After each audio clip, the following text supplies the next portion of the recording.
यहाँ के बस्ती वालों का कहना है सबसे ज़्यादा हमारा मसला है तो कब्रिस्तान का।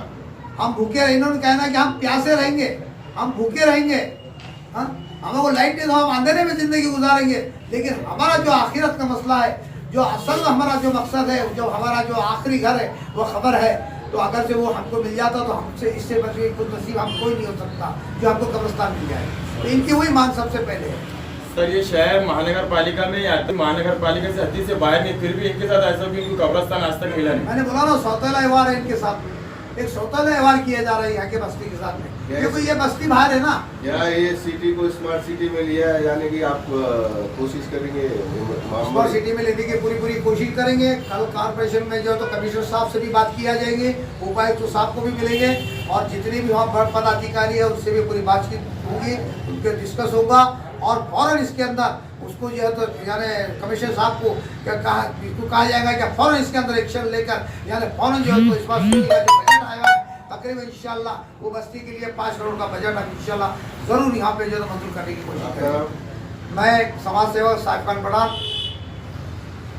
हमारे पास आए, माशाल्लाह पहली बार आए और इंशाल्लाह इनको हम दोबारा हम बुलाने की कोशिश करेंगे। सबसे पहली बात ये तो है कि हमारे वार्ड के डालते रहते तो ये आप लोगों को फायदा होता, उसमें हमारे बस्ती का कोई फायदा नहीं होता, तो हमको दूसरा कोई मुद्दा ही नहीं होना। हमें तो जैसा कि पठान साहब ने जैसा बताया कि हम रात के अंधेरे में रह लेंगे और कैसा भी गुजारा कर लेंगे। अगर हमारा सबसे पहले अगर कब्रिस्तान का कभी सॉल्व होता है तो हम उनका दिल से इस्तेमाल करेंगे इंशाल्लाह। और ज़्यादा हमारे कोई मुद्दे नहीं, जैसे लाइट के, पानी के, रोड के, ड्रेनेज के, जैसे कि भाई हमदा साहब की एक निधि से हमारे तो एकता नगर के नगर सेवक ने तो कुछ मेहनत करके तो उसमें तो रोड पे जाना है, पर मरने के बाद में जो ज़मीन नहीं है तो मुर्दों का गड़ाना। तो हमारे ज़मीन बनाने का मकसद ये है कि कब्रिस्तान होना सबसे पहले हमको, और हमारा दूसरे की मांग ही नहीं। रोड तो चलते फिरते आज नहीं कल कोई ना कोई आमदार खाता की निधि से बनते रहते लेता है, रोड गली बनती है, लाइट आ जाएंगे आज नहीं कल 2 साल 5 साल के बाद आएंगे, जब तक हम रह लेंगे। खुदा ना खासा अगर ऐसे कंडीशन में अगर कभी किसी की डेट होती है, मौत होती है, तो ये बहुत सारी दिक्कतें है जो गरीब बस्ती है। अगर गरीब कोई घराने से ठीक है अच्छे हालात का है तो 5,000 7,000 रुपये ऐशर वाले को दे के उसका गुजारा हो जाता, पर बस्ती के अंदर ऐसे नहीं सब लखपति है, बहुत सारे गरीब भी लोग हैं जिसके खुदा ना खासा ऐसा कुछ होता है तो गरीब के ऊपर सबसे पहले मुसीबत वो आ जाती है कि ऐशर के पैसे और कपन के पैसे में कहा से लो। अब अपनी तो मेहनत है कि अपन दे देंगे, पर उसका एक बाप की एक शक्ल रहती है कि भाई मेरी मेहनत के पैसे लगेंगे। कोरोना महामारी के बाद से तो हालात ऐसे खराब हो गए कि पैसे को पैसे हर घर में किसी के नहीं रहे, चाहे अमीर हो गए गरीब रहो, सब रोज कमा। सगळ्यांना शुभेच्छा। त्यांच्या वाढदिवसानिमित्त जे थंडीचे दिवस चालू आहे, गरजू लोकांना आम्ही घाटीमध्ये ब्लँकेट वाटप करणार आहे। वार्डामध्ये जे गरीब लोक आहे त्यांची परिस्थिती खूप बिकट आहे, त्यांना सुद्धा आम्ही घर जाऊन सगळी ब्लँकेट देणार आहे आणि त्यांची व्यायामशाळा आहे आमची, त्या व्यायामशाळेतसुद्धा जाऊन सगळी व्हिजिट देणार आहे।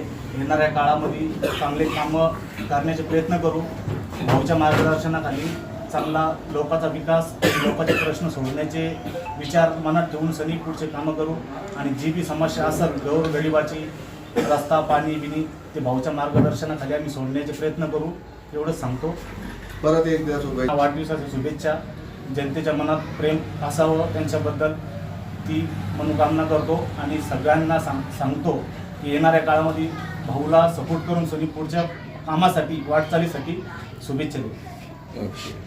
हिंदी में बोलूँगा, जन्मदिन उनको पहली बात तो मुझे उनको बहुत बहुत उनको मुबारक हो और उनको शुभेच्छा हो, यानी जो आज 1 तारीख को जो उनका जन्मदिन है। और इन्होंने जो मेरे पास समस्या बांटा है, इनकी सबसे बड़ी समस्या इन्होंने कहा कि भाई हमारे शमशान भूमि नहीं है, शमशान भूमि की यह समस्या यार तुम्हारे मुस्लिम धर्म को भी यहाँ कब्रिस्तान नहीं है। ये इन्होंने 2 बातें बड़ी बहुत प्यारी की, क्या भाई तुम्हारे समाज को भी कब्रिस्तान होना चाहिए, हमारी समाज को भी शमशान भूमि होना चाहिए। अब रहा सवाल जैसा तुमने यहाँ का विकास की बात की कि भाई यहाँ विकास किया, जैसे हमारे प्रदीप जायसवाल इधर के जो है तो मध्य के आमदार साहब हैं, हम इधर भी प्रदीप साहब ने पूछा है कि मैं बड़ी मुश्किल से 1 घंटे बाद उनका दौरा होता है, नहीं तो लेकिन सालों गिनती तक तो यहाँ पे हमारे प्रदीप